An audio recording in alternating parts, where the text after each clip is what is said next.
saya mengajak orang berdoa, tujuannya supaya kita selalu bersyukur kepada Allah ketika mendapatkan apapun. Ya, itu target semacamnya itu. Akan tetapi itu juga belum kelas tingkat tinggi ya. Artinya masih wajar lah kalau kita dapat rezeki, alhamdulillah. Kalau dapat belai, innalillah. Ya, dapat duit nyengir, nggak dapat duit merengut, manyun. Itu juga sudah lumayan, ada bersyukurnya. Untuk tingkat tingginya adalah yaitu kita selalu bersyukur kepada Allah atas apapun keputusan Allah. Itu yang tertinggi. Dan itu kita ucapkan setiap pagi ketika doa kunut sebetulnya. Mungkin jarang dihayati, yaitu yang berbunyi walakal hamdu ala ma qadait. Kami selalu memujimu apapun keputusanmu. Jadi artinya ketika kita dikasih duit banyak, alhamdulillah. Ketika dikasih duit sedikit, alhamdulillah. Ketika tidak dikasih duit, alhamdulillah. Ketika duitnya hilang, alhamdulillah. Itu yang paling hebat. Nah, kalau orang sudah bisa seperti itu, selalu senang, selalu bersyukur, selalu gembira apapun yang menjadi keputusan Tuhan, maka Tuhan pun mengatakan, aku pun selalu senang apapun yang engkau lakukan. Lamun turu baik usaha senang boleh? Senang. Lamun dolan baik senang. Sembahyang baik apa maning? Kalau engkau selalu berkeluh kesah, tidak pernah mensyukuri keputusan Tuhanmu, aku juga tidak suka apapun yang kau lakukan. Itu kembali kepada persoalan kita sendiri. Bapak-bapak dan ibu-ibu sekalian, jadi tujuan kita berdoa adalah mengajak kita supaya bersyukur kepada Allah. Karena kita ini sulit sekali bersyukur tuh. Sekarang begini, apalagi kepada Allah yang ketika memberikan rezeki tidak kelihatan tangannya nyelonong, tidak kelihatan tangan Allah menjulur kepadamu. Bagaimana bisa bersyukur kepada Allah? Kebaikan orang tuamu yang luar biasa, sejak kecilnya bokin kamu, mandiin kamu, nyusuin kamu, menyekolahkan kamu. Terlalu banyak anak-anak yang durhaka kepada orang tuanya kok. Betul nggak? Apalagi yang tidak kelihatan mata. Yang kelihatan mata, memang Anda tidak melihat, Anda diseboki, lupa. Masih ingat nggak nyusu sama ibu? Lupa kan? Indekos di perut ibu 9 bulan, masih ingat?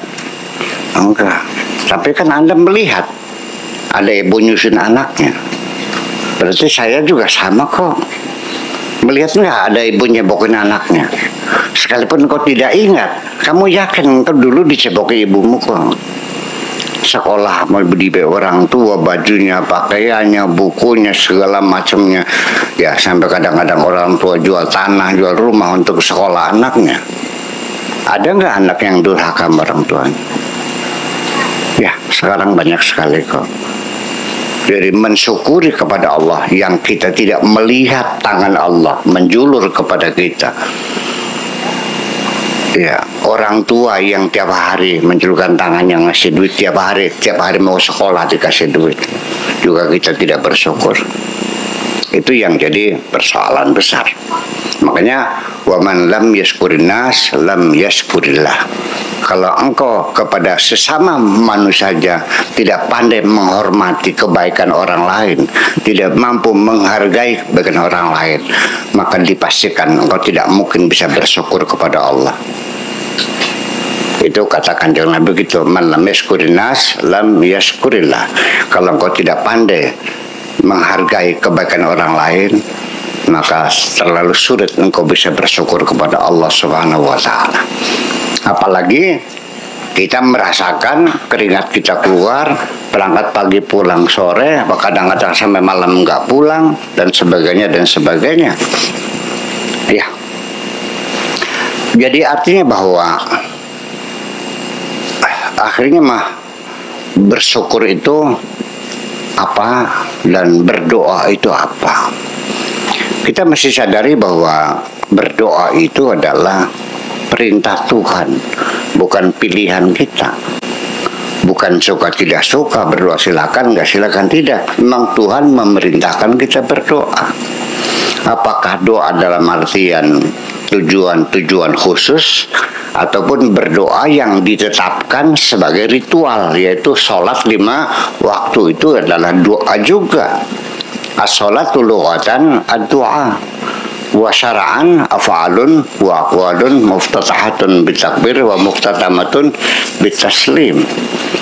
Dan itulah Allah mengatakan ud'uni astajib lakum, berdoalah kepadaku pasti aku kabulkan.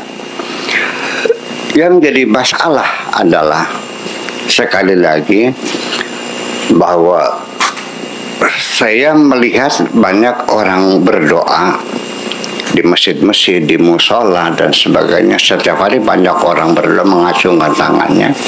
Tapi kalau kita perhatikan ternyata enggak, bukan berdoa, itu mah lagi ngatur Gusti Allah aja. Coba dengarkan baik-baik, ada orang berdoa. Dengarkan, ya Allah, mudah-mudahan sawah saya tahun ini panennya bagus. Ya Allah, mudah-mudahan anak saya yang di Taiwan kirim duit. Ya Allah, mudah-mudahan rumah kontrakan di Jakarta laku semua, diisi semua. Ya Allah, mudah-mudahan orang yang pada utang pada bayar semuanya. Terus macam-macam. Ditanya malaikat, kamu minta apa sih? Untuk apa kau minta ini semuanya? Buat naik haji. Kata malaikatnya, tinggal bilang aja naik haji. Jadi dengan doa semacam itu bukan minta sama Allah, itu malah lagi ngatur Insya Allah. Saya pengen naik haji, caranya Allah disuruh menjadikan padi, Allah disuruh untuk menggerakkan hati orang yang utang supaya bayar, Allah disuruh untuk menggerakkan hati anaknya yang di Taiwan suruh kirim duit, Allah disuruh untuk membuat rumah kontrakannya laku. Itu seperti itu. Sekarang bapak-bapak dan ibu-ibu sekalian, ibu-ibu saya nanya, suamimu datang dari kantor, ma, piring ma, berapa piringnya, sendok ma, datang lagi, garpu ma, cobek ma, cabai ma, bolak-balik ke dapur lagi, ambil piring, ambil cobek segala macam, sampai kecapean istrimu tuh. Kata istrinya, abang mau apa sih? Pengen makan. Dia tinggal bilang aja makan, selesai kok. Bayangkan, berarti Allah dikerjain kan?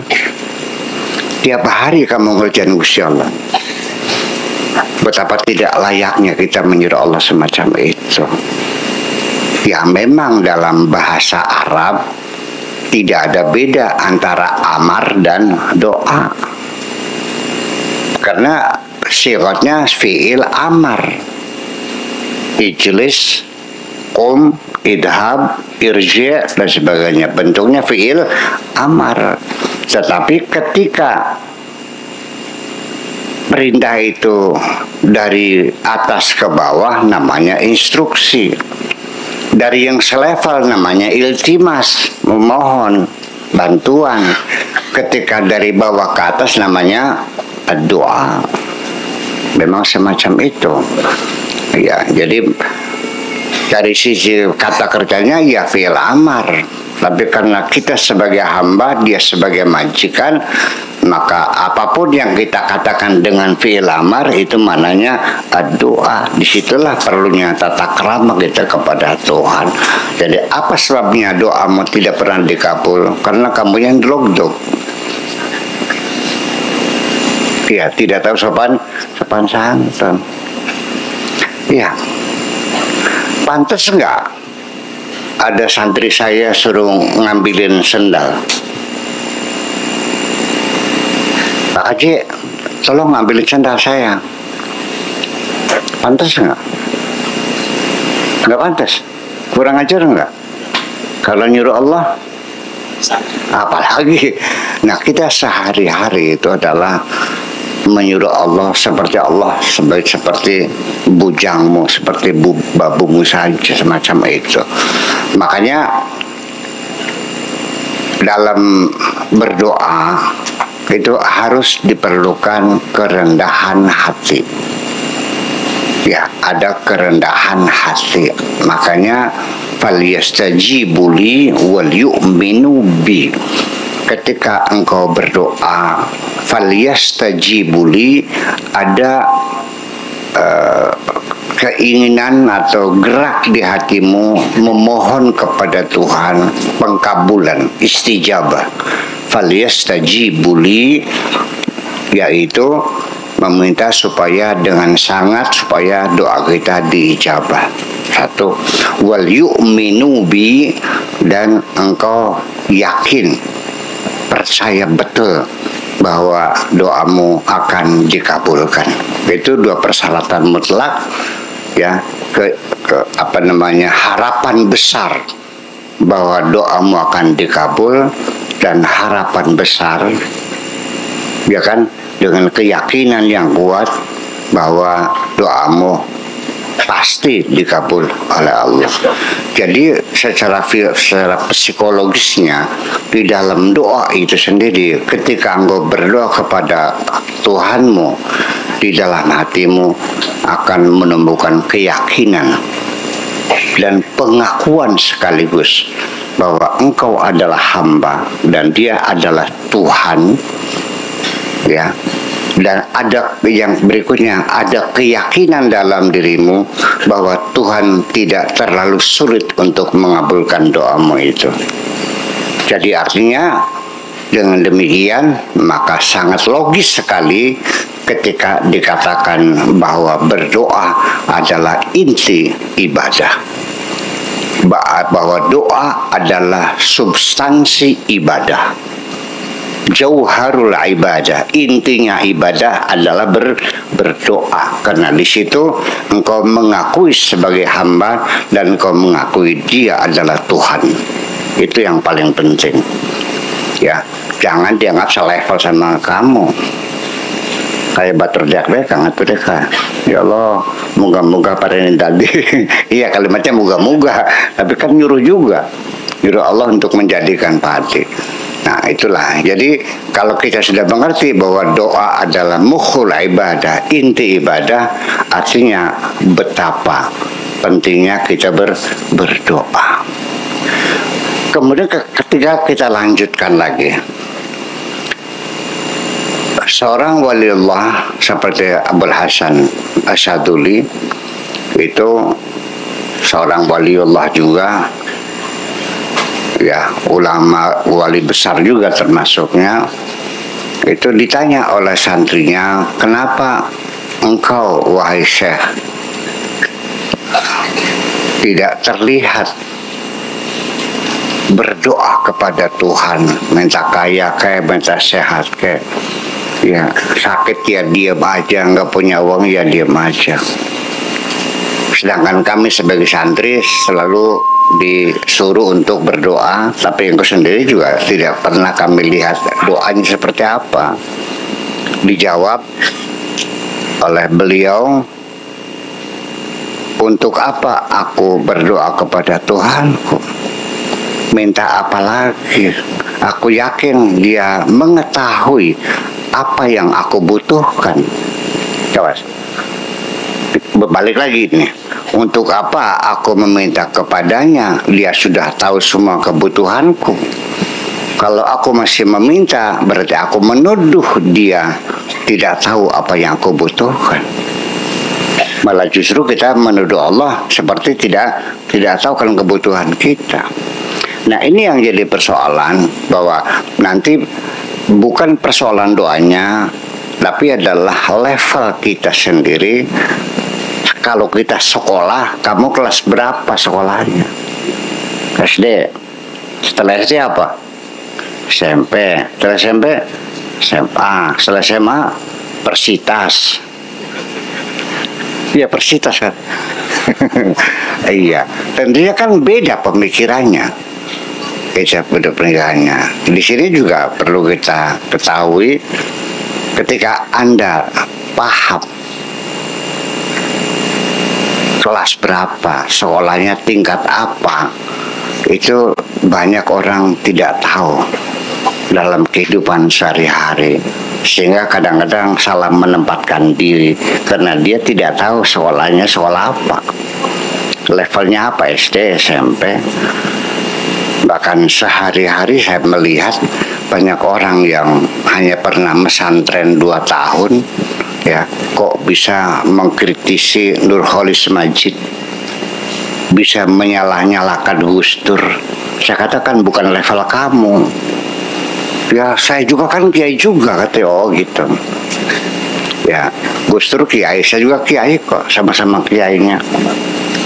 Ya, karena dia sudah dipanggil kiai, mondoknya cuman 2 tahun gitu. Gimana mondok carapinya? Nah itu. Jadi kita ini tidak tahu level kita. Artinya kita sampai saat ini tidak tahu diri kita nih seberapa levelnya, nggak ngukur diri. Ya, sehingga ketika kondangan juga langsung duduknya di depan, di mebel kan, yang kuenya di toples kan, Black Forest, kayaknya teh tubruk kan gitu. Kalau di belakang kan snacknya buras, sama kacang, sama aqua ya, dibungkus plastik, terus di balang-balang lempar-lemparin semacam itu. Kalau di depan kan ini, ya dia merasa sudah jadi kiai, ya diusir, Pak, punten jangan di sini. Ini buat tamu-tamu terhormat. Ya saya juga orang terhormat katanya. Tidak tahu diri semacam itu. Nah, saya kira apalagi kepada Allah, kepada kita yang kelihatan mata saja kita tidak ngukur kok. Betul nggak? Nggak ngukur. Ada anak baru kemarin kok bisa ngomentari orang yang sudah sepuh, yang sudah pengalaman panjang, ya menyalah-nyalakan lagi. Nah, semacam itu. Jadi artinya kita kembali lagi bahwa satu, istijabah, falyastajibu li wal yu'minu bi. Kemudian Allah sendiri berjanji ketika mintalah, berdoalah kepadaku, komitmen Tuhan pasti akan kukabulkan. Ud'uni astajib lakum. Kalau kita i'rab ud'uni itu fi'il amr. Astajib lakum. Kenapa astajib bukan astajibu? Astajib majzumun menjadi jazm, ya. Wa alamatu jazmihi as-sukun. Astajib lakum jawabu amrin, sebagai jawab amar. Jadi ud'uni fi'il amar, astajib itu jawabu amrin majzum. Jadi artinya bahwa doamu pasti aku kabulkan. Apakah Anda pernah membuktikan bahwa doamu dikabul? Banyak sekali kita punya teman-teman berdoa bertahun-tahun sampai mulutnya berbusa-busa, nggak dikabulin sama sekali. Allah berarti bohong nggak? Allah berjanji juga, innallaha la yukhliful mi'an. Shadaqallahul azim. Allah tidak pernah sulayah janji. Allah tidak pernah mengingkari janjinya. Pada Allah berjanji, setiap engkau berdoa pasti kukabulkan. Tapi nyatanya engkau berdoa bertahun-tahun tidak pernah dikabulkan. Apakah di sini Allah berdusta? Tidak. Karena prosedur doamu itu tidak sesuai prosedurnya, persyaratannya. Orang juga mengajukan proposal kepada Pemda, pada pemerintah, juga ada persyaratannya. Harus ada NPWP-nya, harus ada akte tanahnya, harus ada yayasannya. Betul nggak? Iya dong. Nah sekarang selama ini prosedurnya dilalui enggak? Tata keramanya, etikanya dipakai enggak? Ternyata tidak juga kok. Ya, sedikit kita mungkin ada bocoran dari kitab-kitab yang menjelaskan tentang tata krama berdoa. Yaitu doa itu adalah pertama-tama uftutiha, dimulai dengan hamdalah. Betul. Kemudian apa?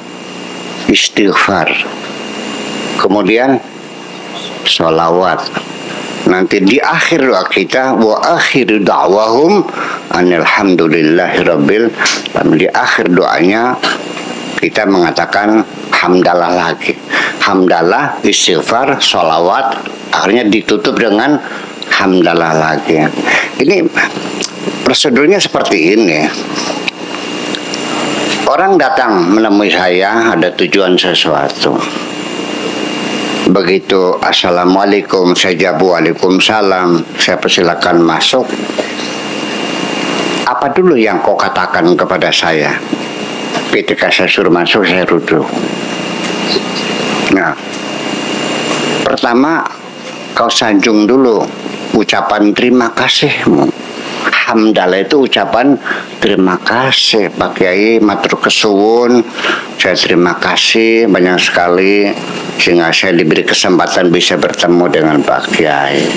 Iya dong, sanjunglah dulu. Orang mau minta kok masa tidak menyanjung dulu? Iya. Setelah itu istighfar. Ya, mohon maaf barangkali kedatangan saya mengganggu Pak Kiai sedang istirahat. Enak gak? Lemes gak? Nah setelah itu sholawat. Sholawat itu saya ibaratkan seperti seseorang menyanjung kesayangan saya. Saya punya anak, lucu banget anaknya. Ya Allah, ini Pak anaknya Pak Kiai. Ya Allah, kayak orang Belanda, orangnya Masya Allah putih banget ini.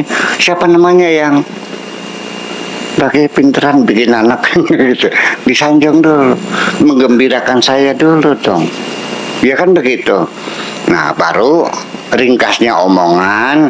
Kulan niki saya ini dugi saya dari sini, maksud alamnya adalah mau pinjam. Oh iya berapa? Ya 2.500.000 saja lah. Nggih mangga. Setelah kau terima, ngomong apa kamunya? Terima kasih Pak Kiai sebenarnya. Kan begitu prosedurnya. Kan begitu prosedurnya, persoalannya. Dipakai nggak dalam berdoa semacam itu. Makanya masih kita pahami ya dengan hati nurani kita sendiri.